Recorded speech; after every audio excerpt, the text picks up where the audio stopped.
Bonjour à tous mes chers auditores. Alors comme vous pouvez l'entendre dans ma voix et si vous êtes un petit peu attentif, non, il n'y a pas eu d'épisode la semaine dernière parce que j'étais couché avec 42 fièvres. Donc du coup j'ai essayé quand même de lutter mais j'ai pas réussi. Le script ça a été écrit et plus qu'à enregistrer.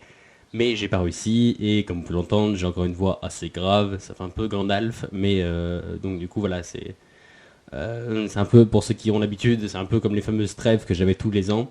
Sauf que là, en gros, c'est un peu plus allergie. Donc du coup, avec un peu de chance, je vais peut-être m'en sortir.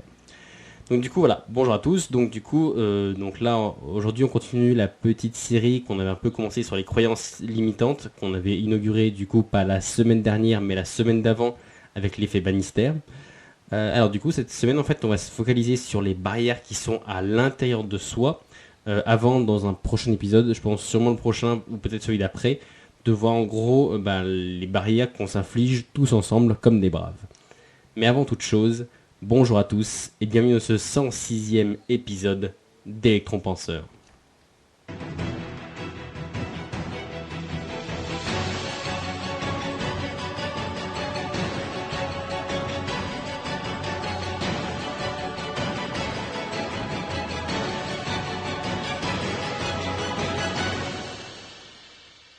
Bien, du coup on continue sur notre lancée des obstacles qui sont dans nos têtes et qui nous empêchent d'atteindre nos meilleures performances.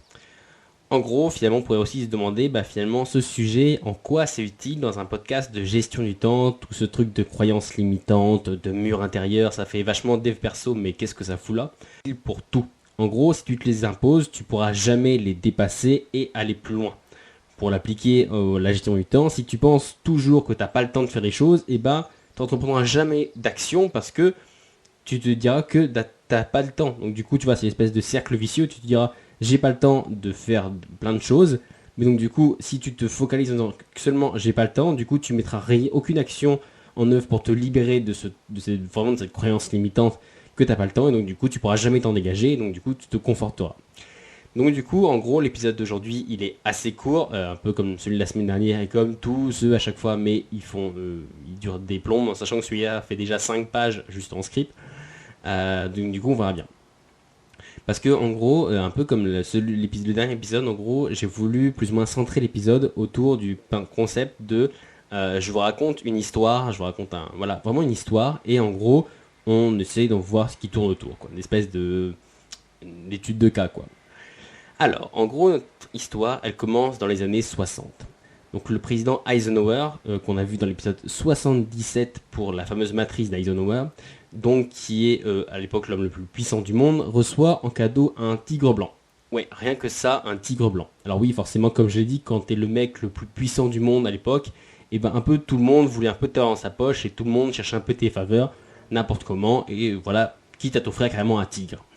Donc du coup, un tigre blanc qui a sûrement été importé d'Asie. Puisque je pense qu'à Madagascar, il ne doit pas y avoir beaucoup de tigres blancs. Donc du coup, voilà. Donc ce petit tigre blanc, qui est quand même un beau bébé, du coup, il finit par arriver aux États-Unis. Et vu que le bureau ovale, c'est quand même moyen pour garder un félin qui peut faire jusqu'à 300 kilos, et que dans Central Park, il resterait encore de faire une indigestion à bouffer les joggers, du coup, on l'envoie dans un zoo. Et donc tout simplement le zoo le plus proche, donc le zoo de Washington. Alors, à l'époque, on est vraiment sur le terme de zoo, genre le terme pur et dur. Genre, on n'est pas comme aujourd'hui parc animalier, zone de sauvegarde de la faune, réserve animale, tu sais, un peu tous les trucs qu'on cache un peu, même si, je sais pas, après c'est hors sujet, mais c'est de se dire que, genre voilà, même s'il y a des trucs où quand même les animaux sont bien, je te dis, ils restent quand même dans des cages, donc bon. Mais maintenant, on essaie un peu de s'en défendre en mode ouais, ils ont passé toute leur vie dans la captivité, ils pourront jamais repartir à l'état sauvage, ou ils sont blessés, donc ils s'en sortiraient pas. Bon, on le justifie un peu comme ça. À l'époque, on s'en foutait royalement. À l'époque, c'était zoo au sens propre du terme. On se fout royalement des animaux, c'est des attractions avant tout. Et la seule chose finalement qui les distingue des cirques, ces zoos-là, c'est que les cirques, des fois, les animaux, ils sortent de leur cage. Ouais, parce qu'en gros, voilà, c'est vraiment le truc de on fait des cages, on met les animaux dedans et ils y restent. Donc, tigre blanc ou pas, la place à Washington, en plus, c'est une grosse ville, c'est la capitale quand même. Donc, du coup, ça coûte cher. Et qu'est-ce qui coûte cher aussi? Le béton. Donc, on va faire des économies. Résultat, tigre ou pas tigre, on va lui faire une petite cage de 3 mètres par 3 mètres en béton armé avec des barreaux en osier, ça va être nickel. En gros, pour te représenter un animal qui fait en moyenne, on va dire quasiment 2 mètres, c'est très simple. En gros, tu te prends toi tout seul, tu te mets dans un lit de 2 personnes, par exemple celui de tes parents, si toi t'as pas de lit. Alors attends qu'ils ne soient pas dedans avant de te faufiler dedans. Donc voilà, tu prends un lit de place, tu t'assois au milieu. Assis-toi au milieu et dis-toi que ça, c'est ta prison. Tu sais comme on a tous fait quand on était petit en mode « Ah, c'est un bateau, c'est la lave qui est en dessous et tout ça. » Voilà, exactement la même chose. Bref, représente-toi qu'en gros, les murs, c'est les bords de ton lit. Et voilà, t'as la cage pour le reste de ta vie. Pour mettre proportionnellement par rapport à ce que lui, il avait. Et c'est exactement ce qui s'est passé pour ce tigre. Parce que ce petit tigre qu'on a appelé Moini, jour après jour, mois après mois, après année, il est resté dans sa cage de métal et de béton de 3 mètres par 3 à faire les 100 pas encore et encore et encore pendant 10 ans. 10 ans, ça commence quand même à faire un sacré durée quoi. Et finalement, même si le zoo il a fini par s'en rendre compte que même pour l'image du parc, tu sais, un tigre blanc qui a l'air à moitié fêlé parce qu'il marche nerveusement de long en large dans sa toute petite case, ça donne un peu une image moyenne du parc. Mais donc du coup, il faut quand même trouver de la place pour mettre un bébé pareil. Donc tu vois, en plus, ils savaient pas les moyens ou autre. Parce qu'en fait, c'est ça. En fait, pendant longtemps, ils n'ont pas pu lui faire une cage plus grande, juste faute de moyens. On va dire, même si c'est un peu une espèce de douce excuse, parce qu'à Washington, le béton, ça doit pas coûter très très cher, et que même une cage en béton de 20 mètres par 20 mètres, c'était déjà mieux. Tu vas pas me dire que ce qu'il y avait autour, il ne pouvait pas bouffer 4-5 mètres, pour un peu agrandir au maximum, quoi. Donc du coup, voilà, il est resté coincé dans sa petite prison de 3 mètres par 3, un peu comme un étudiant, quoi, qui redoublerait encore et encore, coincé dans une boucle infernale de partiels. En gros, voilà, il est resté coincé pendant 10 ans, jusqu'à ce que finalement un sponsor, dans un élan de générosité, et sûrement de coût publicitaire marketing par la même occasion, a décidé d'investir pour faire évoluer la situation du tigre.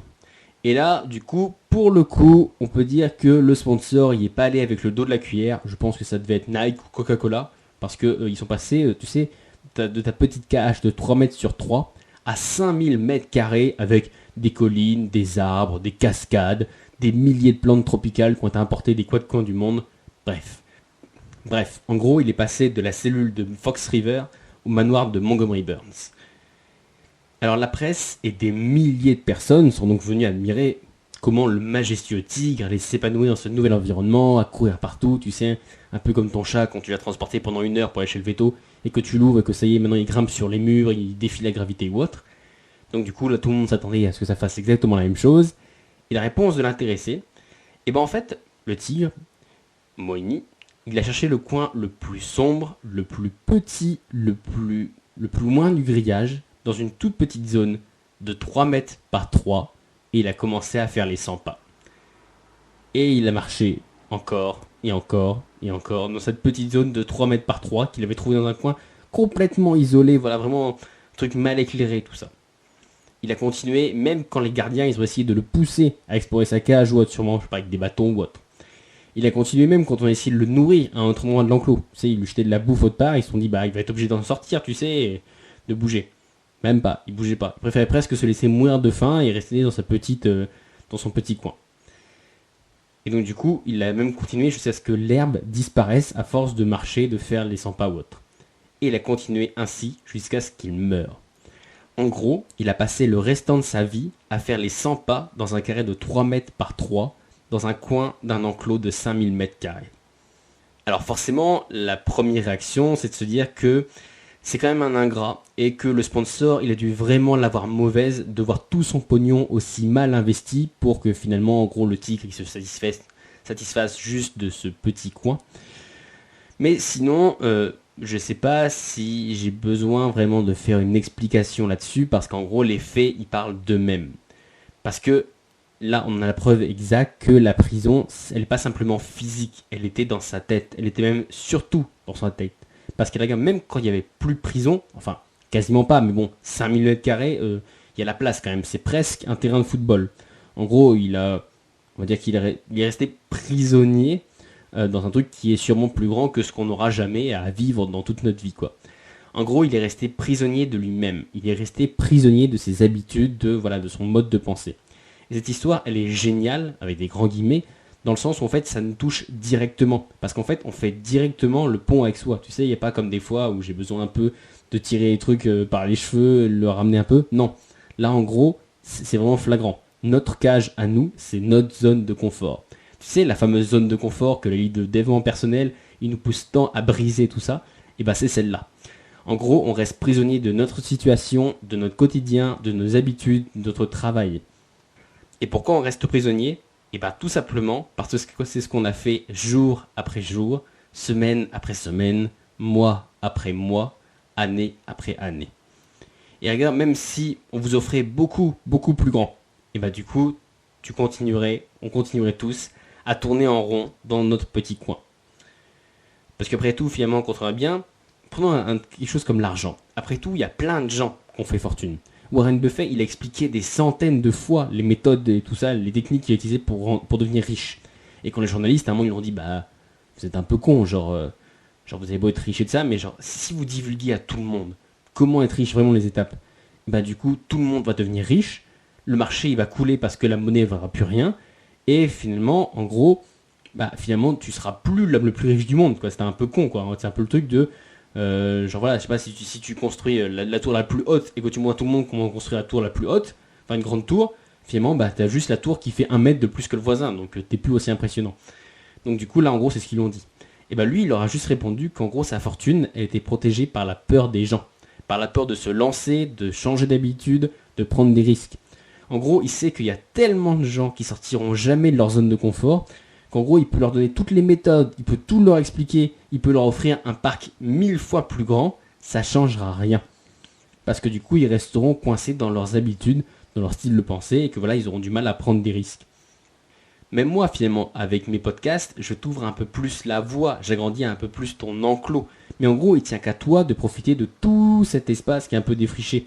Voire d'essayer même d'aller encore plus loin en repoussant les murs, ou même voire carrément en les brisant, en voilà, par exemple, changeant de vie, ou en faisant un truc complètement original qui te correspond.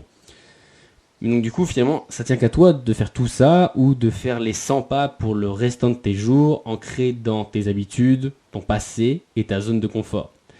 Parce que, contrairement au livre de développement personnel, ici, je vais pas te culpabiliser. En gros, je vais pas être de là à te pointer du doigt en mode « Ah, tu vois, t'as essayé de rester comme tous les mecs dans la fameuse rat race, tu vois, tu vas faire métro, boulot dodo jusqu'à la fin de ta vie, tu vas faire un prêt pour un scénic, tu vas avoir 2 enfants, 5, tu vas acheter une maison avec 2 étages, tu vois, genre vraiment tu vas être dans la fameuse classe moyenne, tu vois. Et voilà, tu vois, c'est super mauvais, c'est vraiment une espèce de symbole de la médiocrité ou autre. Non, je vais pas te culpabiliser parce qu'en gros, c'est un choix. En gros, chacun choisit son propre bonheur et sa propre voie. Il y a des gens qui sont parfaitement heureux dans leur petit coin de 3 mètres par 3 et plus ce serait trop. Mais aussi, il y a plein de gens qui rêvent de la nature, qui rêvent de la savane, qui rêvent de leur enclos de 5000 mètres carrés et qui bougeront jamais parce que justement, ils sont coincés psychologiquement dans leur petite cellule de 3 mètres par 3. Du coup, sur ce, moi je te laisse méditer là-dessus. J'ai pas beaucoup développé, je l'ai fait volontairement pour que justement un peu ça te fasse travailler. Comme d'habitude, n'hésite pas à me dire en commentaire ou autre, Facebook, maintenant je suis même sur Instagram aussi. Si vous cherchez juste Extron Penseur, vous allez trouver. Donc du coup voilà, n'hésitez pas à venir m'en parler, ce que ça vous inspire. Si ce qui est super intéressant, en sachant que là, la semaine prochaine, ça va être l'été. Donc du coup, il y a la petite review d'été. Donc du coup, le prochain épisode, ce sera que dans 2 semaines. Donc du coup, n'hésitez pas, si vous avez justement des histoires, alors encore de croyances limitantes, ça m'intéresse vraiment. Parce que là, je suis arrivé pas au bout, mais genre, je me dis que voilà, plus il y en aura, plus ça pourrait être intéressant pour attaquer avec des angles différents. Donc du coup, voilà, n'hésitez pas, si vous en avez ou autre qui vous parle, transmettez-les-moi, ou même écrivez-les-moi. Je serais ravi voilà, de publier votre article, ou de partager avec tout le monde, ce sera super cool. Ok, bah ça marche, surtout, moi je vous dis, explorez si ça vous intéresse encore une fois, et voilà, essayez de vous dire à quel moment est-ce que vous vous plaignez de pas être dans la savane, alors que vous faites les 100 pas dans un petit carré de 3 mètres par 3. À la semaine prochaine, ciao.